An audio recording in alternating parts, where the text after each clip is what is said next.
My parents' voices exploded across the kitchen island in our suburban Oklahoma City home, sharp enough to cut through the hum of the air conditioner and the faint clatter of dishes from dinner. Mom leaned forward, her face flushed with anger, and shouted right in my face. "Apologize to your sister right now, Kendra, or forget about college and your entire future plans." Madison stood right beside her arms, crossed, smirking like she had already won, then added with that mocking tone, "Finally scared, huh?" The words hit me like a slap, but instead of crumbling, I felt something shift inside, a quiet clarity that had been building for years under all the unfairness and constant demands. I pushed back my chair, slowly stood up straight, looked directly into their eyes. First Mom's furious glare, then Dad's silent expectation, and finally Madison's smug expression, and I said the three words that ended everything I had been carrying: "I'm done helping." The kitchen went completely still for a second. No one moved. No one spoke. Just the sound of my own steady breathing as I reached for my car keys on the counter.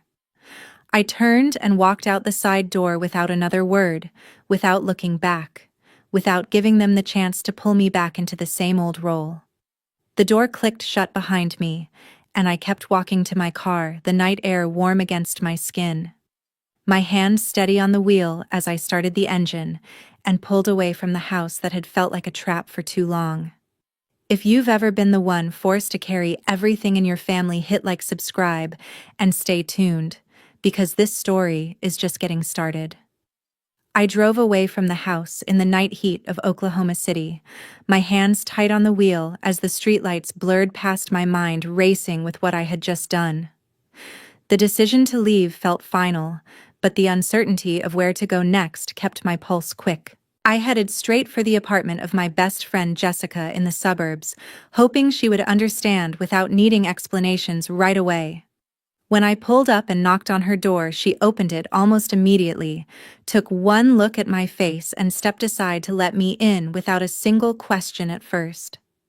I sat on her couch and started talking, explaining how my parents had always favored Madison since we were kids, like the time Madison got a summer trip to the beach, while I stayed home working extra shifts to cover family bills. Jessica listened quietly through the whole story, nodding occasionally, then told me I had done enough for them, and that keeping things going the same way would only wear me down more, without changing how they treated me differently from my sister. I remembered clearly the moment Madison got a brand new expensive phone last year, while I stuck with my old one to save money for tuition, and how that pattern of unfairness had worn on me longer than I wanted to admit. Jessica poured me a glass of water and said it was time to focus on what I needed for myself, instead of always stepping in to fix their problems. I agreed, and after talking for a while longer, I decided to stay at her place for a few days to clear my head and avoid going back into the same cycle right away. Jessica said, "You have done way too much for them already, Kendra. Do not let them keep controlling you with money." I replied, "I know, but this time I really am exhausted from it all." The conversation shifted to practical things after that, like where I could sleep that night, and what I needed to do next, but I felt a small relief just from saying the words out loud and having someone hear them without judgment. Jessica made up the guest bed with fresh sheets, handed me a spare charger for my phone, and told me to take whatever time I needed before figuring out the next step. I lay there in the quiet room, staring at the ceiling, thinking about how long I had been the one holding things together for everyone else, while my own plans stayed on hold. The next morning, I woke up earlier than usual, checked my phone out of habit, and saw the messages from my parents piling up, but I set it aside without opening them yet. Jessica was already in the kitchen making coffee when I walked in, and she asked if I wanted to talk more or just sit quietly for a bit. I chose to sit quietly at first, sipping the coffee she handed me, letting the reality settle that I had walked out and meant every word of what I said. She did not push, just stayed nearby, and that simple presence helped me start thinking about how to move forward without falling back into old habits. By midday, I had already started looking at options for independence, but I knew the real work would come when I faced the consequences of not being there to smooth everything over anymore. Staying with Jessica gave me space to breathe, and for the first time in a long while, I felt like I could actually choose what came next, instead of reacting to what others demanded. The following morning, I woke up in Jessica's apartment. I woke up on the guest bed and reached for my phone on the nightstand right away. Several messages from my parents had come in overnight, all asking about the upcoming tuition payment deadline, with that familiar accusing tone they used whenever they expected me to step in.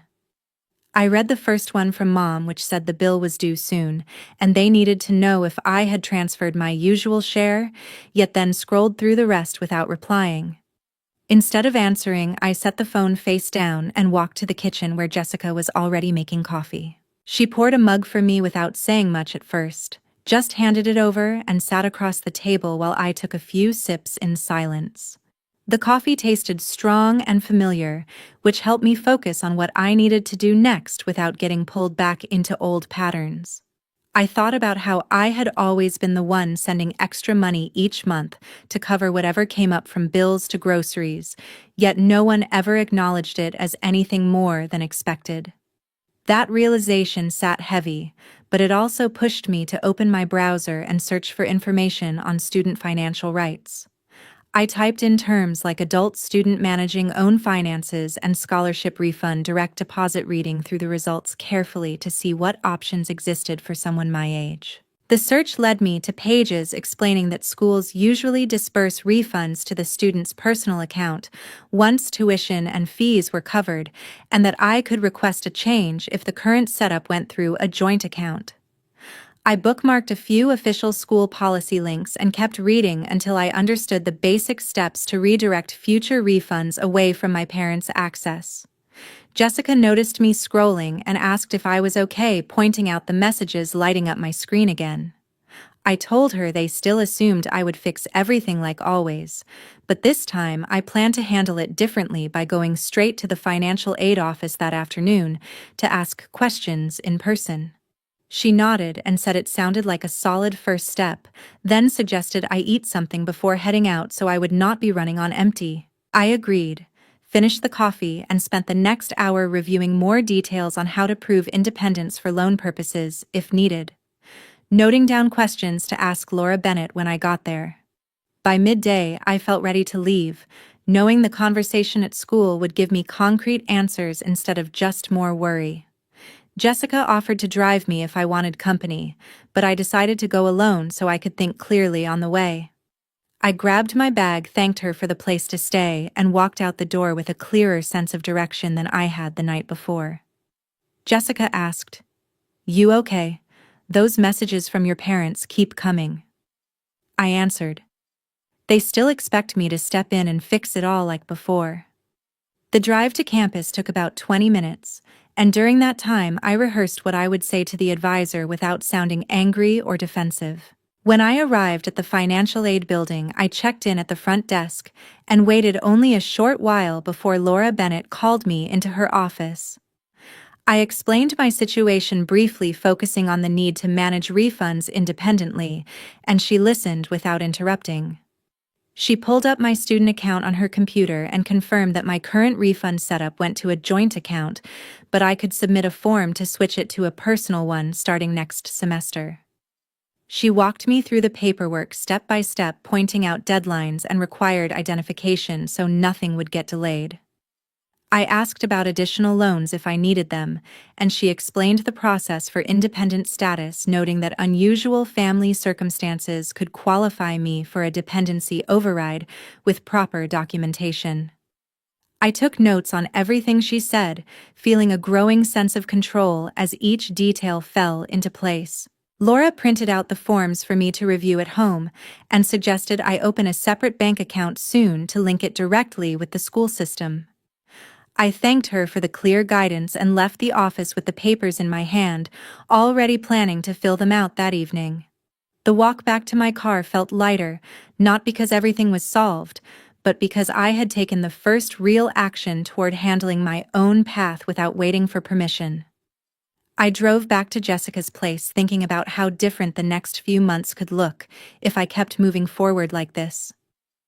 Later that afternoon, I visited the financial aid office at the university. I arrived at the financial aid office on campus and checked in at the front desk, then waited only a few minutes before Laura Bennett called my name and led me into her office. I sat down across from her desk and explained the situation briefly, saying my family circumstances had changed and I needed to manage my refunds independently from now on. Laura listened without interrupting, pulled up my student account on her computer and confirmed that current refunds were set to deposit into the joint account I shared with my parents. She explained the process to change it, noting that I could submit a simple form to redirect future refunds straight to a personal bank account once the school verified my ID and enrollment status.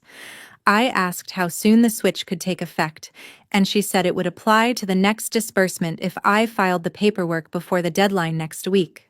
Laura then walked me through the steps for applying to federal student loans as an independent student, mentioning that I could request a dependency override if I provided documentation of unusual family circumstances, such as lack of parental support. She handed me the application packet along with a checklist of required forms, including a personal statement explaining my situation, without needing to involve my parents directly. I took the papers and asked if I could open a separate bank account right away to prepare for the change. Laura suggested a nearby campus credit union that offered quick setup for students, so I thanked her and left her office with everything I needed to start the process. I walked to the credit union branch on campus, filled out the application for a new checking account, and linked it to my student ID for direct deposits from the school. The teller processed it in about 15 minutes, handed me a debit card, and confirmed the account was active immediately.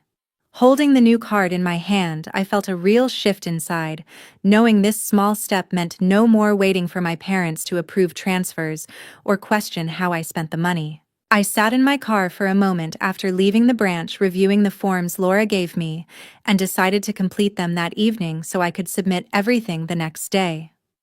The drive back to Jessica's apartment gave me time to think about how this change would affect the upcoming semester, but the main feeling was relief, mixed with determination to follow through without second-guessing. When I got back, Jessica was in the living room, and I showed her the new debit card and the paperwork. She smiled and said it looked like I was really moving forward, then asked if I wanted to go over the forms together to make sure nothing was missed. We sat at her table for a while, filling in the details, and I signed everything before sealing the envelope for submission. That night, I felt more in control than I had in months, because for the first time, the decisions about my money were mine alone. The next steps would involve meeting with the lawyer to double-check the legal side, but having the financial pieces in place made the whole plan seem achievable. I went to bed knowing I had taken concrete actions that day, and the weight of always being the one to fix things for others had started to lift, even if just a little. Laura said, "You have the right to request the refund go into your personal account, Kendra," I replied, "so I can disconnect from the old joint account completely." We talked a bit more about timelines, and she reminded me to keep copies of everything for my records. I left the office with a clear path ahead, ready to take the next step toward full independence. On Tuesday evening, I had a meeting with David Ellis, the family attorney. I arrived at David Ellis's office after business hours since he had agreed to see me on short notice. I sat down in the chair across from his desk and told him straight that I needed confirmation on my rights to manage my own finances at age 22 without my parents' approval. David pulled out a notepad and asked a few questions about my living situation and the joint account setup. He explained that under U.S. law, I was legally an adult with full control over my personal assets, meaning no parent could force me to contribute money or keep access to accounts I set up. He pointed out that changing passwords or redirecting deposits was entirely within my rights, as long as I did not take anything that legally belonged to someone else. I asked specifically about the joint bank account my parents could still see, and he said I could remove myself or change credentials since I was the one who originally created it for family convenience. I took out my phone right there in his office, logged into the banking app I had set up years ago, and updated the password to something new that my parents did not know. David watched me do it and nodded once, confirming that the action was legal and final. I then drafted a short message on my phone to send to my parents, keeping it simple from now on. I would no longer send monthly contributions and they should handle all expenses themselves. I hit send and set the phone down, while David reviewed the text to make sure it stayed clear and neutral. My parents responded almost immediately with messages asking about the electric and water bills that were about to be cut off for non-payment, their tone shifting from demanding to panicked in just a few lines. I listened to one voicemail they left right after where Mom sounded upset and asked me to call back so we could sort it out, but I did not pick up a reply. Instead, I left my phone on silent and thanked David for the straightforward advice. He gave me a copy of a basic letter template I could use if needed to document my withdrawal of support, then walked me to the door and wished me well with the next steps. Driving back from his office, I felt steady rather than rushed, knowing the password change had already cut one major tie. When I got to Jessica's apartment, I opened the apartment listing apps on my phone and started searching for rooms near campus that fit my budget. I found a few options listed as available for immediate move-in, messaged 3 landlords with basic questions about utilities and lease terms, and set up viewings for the following day. One owner replied quickly to confirm a showing, so I noted the address and time. I went over the details in my head, calculating how much I could afford with my part-time job, and the upcoming refund, realizing the numbers worked if I kept things simple. Jessica came in from the kitchen while I was typing and asked how the meeting went. I told her David confirmed everything was legal, and I had already changed the bank access. She said it sounded like progress and offered to help me pack if I found a place soon. I appreciated the offer but wanted to handle the search myself first. That evening, I kept checking the apps for responses, feeling the shift from waiting for others to deciding my own path become more real with every message I sent. David said, "You are not required to provide financial support to your family once you are an adult." I replied, "I will follow the law exactly." We discussed a few more details about documentation before I left, and I walked out with the template letter in my bag, ready to use it if things escalated. In the middle of the week, my older brother Tyler called from his dorm. My phone rang in the middle of the week while I was sitting at Jessica's table reviewing the financial aid forms one last time. I saw Tyler's name on the screen and answered right away, knowing he must have heard something from our parents by now. Tyler asked how I was holding up after leaving the house and not responding to their messages. His voice calm but concerned, like he wanted the real story from me instead of whatever version they told him. I told him I was staying with Jessica for a bit and had already started making changes to my finances so I could stand on my own. Tyler paused for a second, then said he had overheard Madison talking to Mom about how I was being difficult, but he knew the truth was that she had always gotten away with more while I handled the rest. He brought up the laptop incident again, explaining that Madison had complained to our parents that I was hogging the family budget and convinced them to buy her a new one without asking me first. Tyler said he supported my decision completely because it was about time someone stopped letting Madison slide by on everyone else's effort.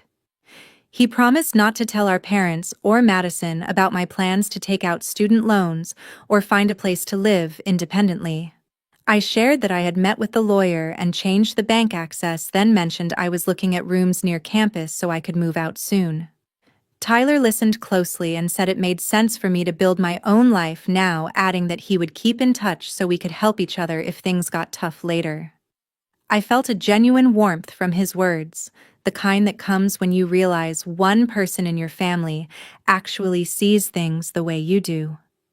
Tyler asked if I needed anything from his dorm, like help moving stuff, or just someone to talk to when the silence from our parents got louder. I told him I appreciated the offer and would let him know if I found a room that worked. We stayed on the phone a while longer, talking about his classes and my part-time job, keeping it light but real. When we hung up, I sat there for a minute letting the conversation sink in, because having Tyler on my side made the path ahead feel less lonely even if the rest of the family stayed distant. I opened the apartment apps again and messaged another landlord who had replied earlier, arranging to see a room the next afternoon. Tyler texted right after we ended the call to say he was proud of me for taking the step, which meant more than I expected. I replied with a simple thanks and saved his number in a separate group so I could reach him quickly if needed. The rest of the evening passed with me organizing my documents and calculating how much rent I could afford, once the refund hit, feeling more grounded than before, because I had one reliable connection left in the family. Tyler said Madison always gets the easy path. You are doing the right thing. I replied, "Thanks, Tyler." He followed up with a few more messages checking if I was okay, and I assured him I was moving forward one step at a time. The call left me with a sense of quiet support that carried through the next days as I kept searching for a place of my own. That weekend, I attended a family barbecue at my grandparents' home near Oklahoma City. I pulled into my grandparents' driveway and saw the usual setup in the backyard with folding tables, lawn chairs, and the grill already going. Relatives were scattered around talking and eating while kids ran between them. I walked toward the patio and noticed my parents standing off to the side, Mom on her phone with a tight expression, while Dad paced nearby.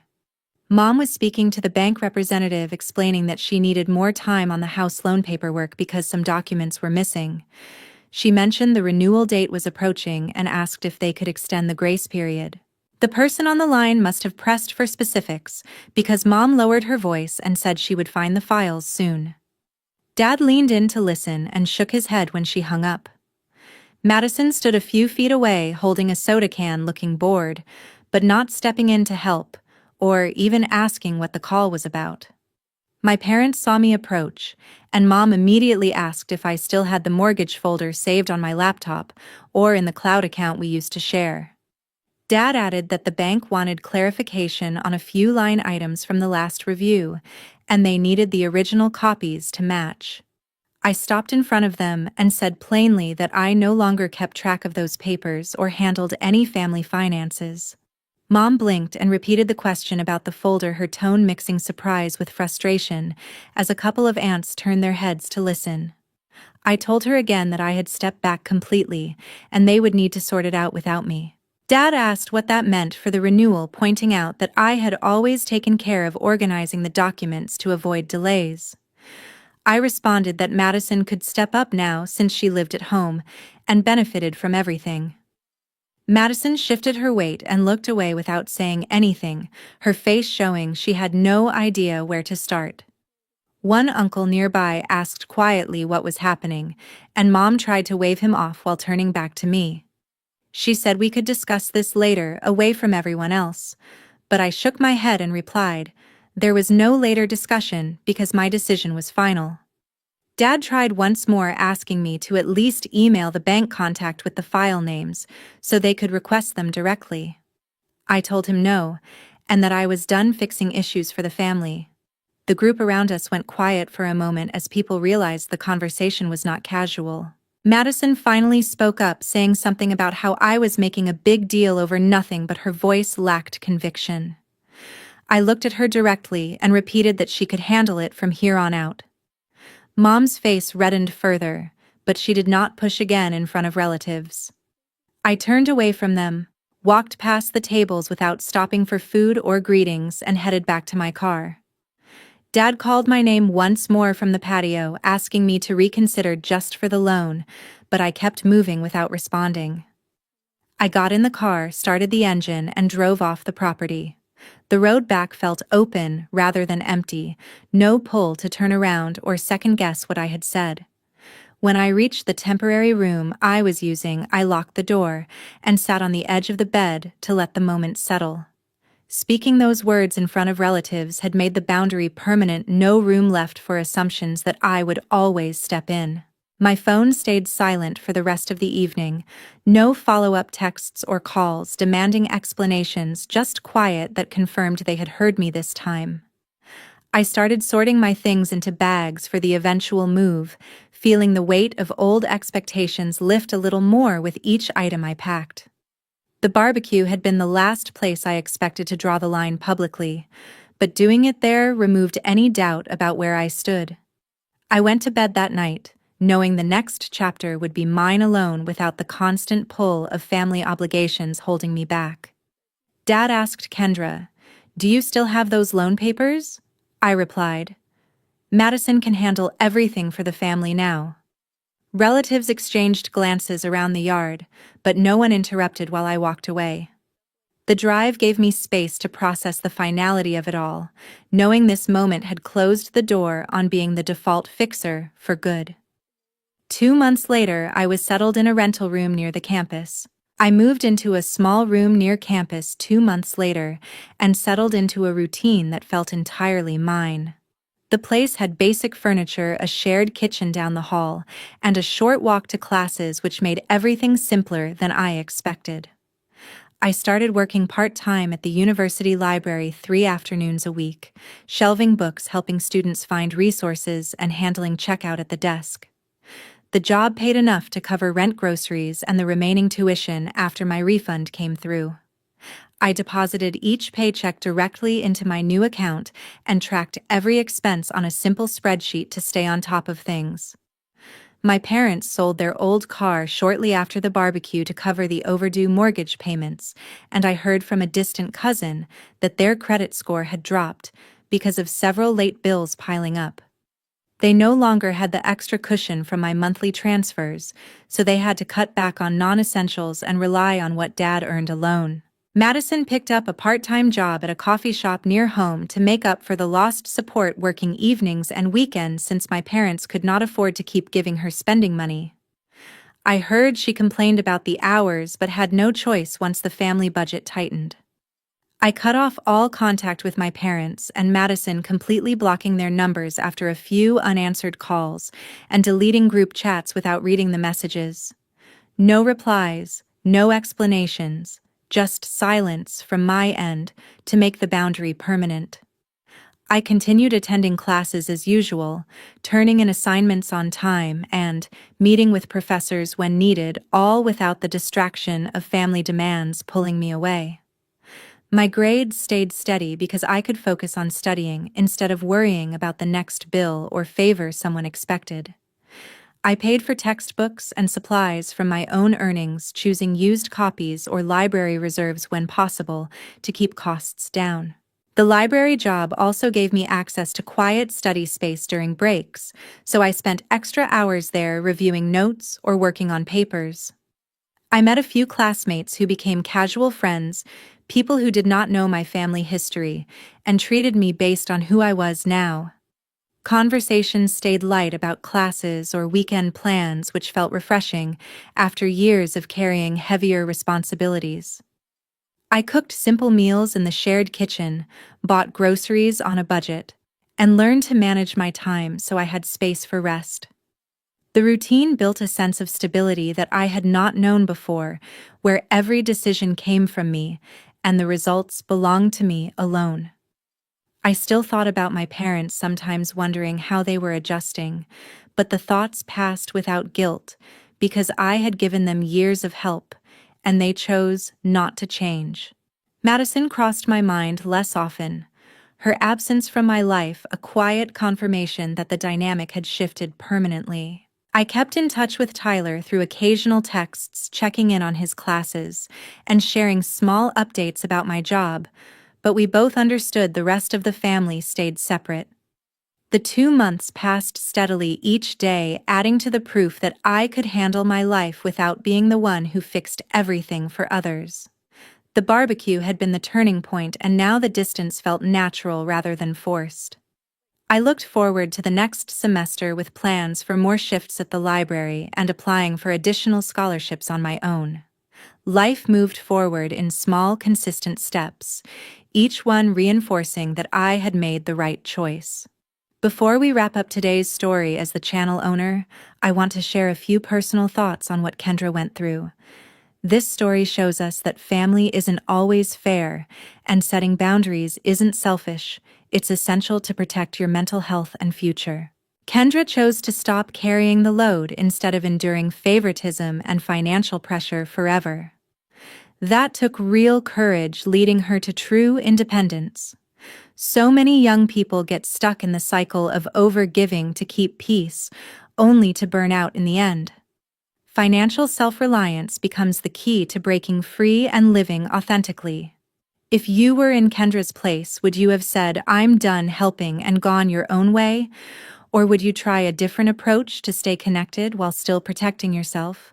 I'd love to hear your thoughts. Do you have a better way or a similar experience? Drop a comment below with your honest take. I read everyone and truly value what you share. Thank you so much for listening all the way to the end. I'm genuinely grateful you spent your time with this story. See you in the next video. Lessons from this story. Your value doesn't disappear just because your family refuses to recognize it. Kendra proved her worth by walking away, not by staying to prove a point. Setting firm boundaries with those who exploit your kindness is not selfish. It's the only way to protect your peace and future.